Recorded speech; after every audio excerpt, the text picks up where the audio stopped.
So I have finished my second book for the year, and I thought I would do another review for it. This time I have chosen to read a book called Londoners. It's by Craig Taylor. So this book is about London and what it means to be a Londoner. And as somebody who loves the city of London, I've been there twice, and I will actually be going back at the beginning of February um, for a little bit. And so it's something that's very near and dear to my heart. Craig Taylor, the writer, is Canadian, like myself, and he's from the East Coast, and he actually grew up cottaging not far from where I live, actually on the same lake that I live on. He moved to London in 2000 and right at the start of the new millennium, and I think he was just intrigued with the city and how it made him feel, because it's really quite the love-hate relationship that exists with London as a whole. And he decided to interview people about what London meant to them, what being a Londoner was for them, and so he did this series of interviews over several years, and he's written this book. Each section of the book takes place from a different real person's story.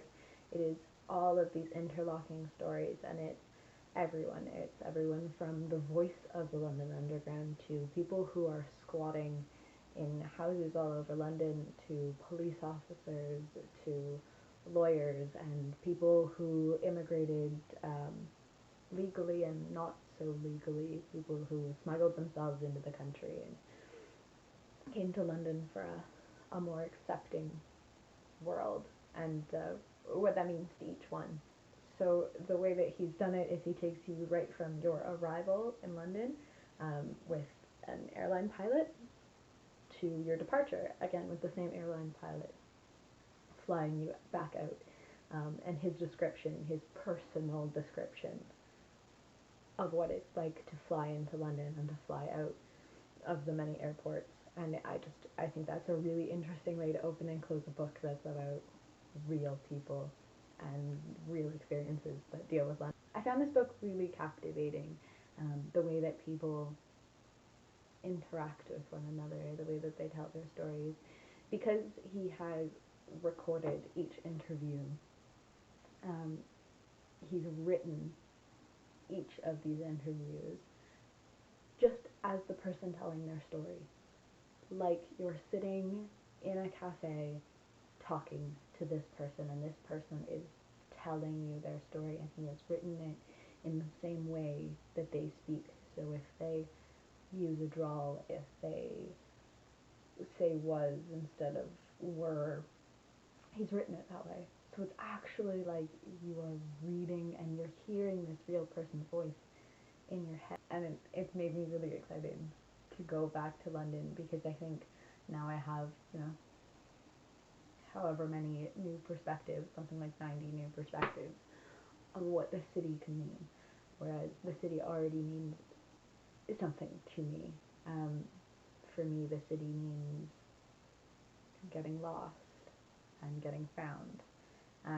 I went on a 5-month adventure last year, and I started and ended that trip in London. And when I first showed up in London, I was absolutely lost, and I had this pack on my back that was 20 kilos, and I hadn't picked it up until I picked it up at the airport. My dad carried it into the airport in Toronto for me.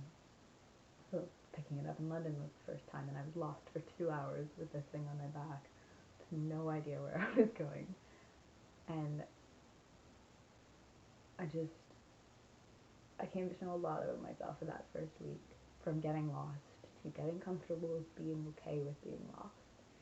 And then I went on a 5-month trip, and I came back to London for a few days before I flew back home, and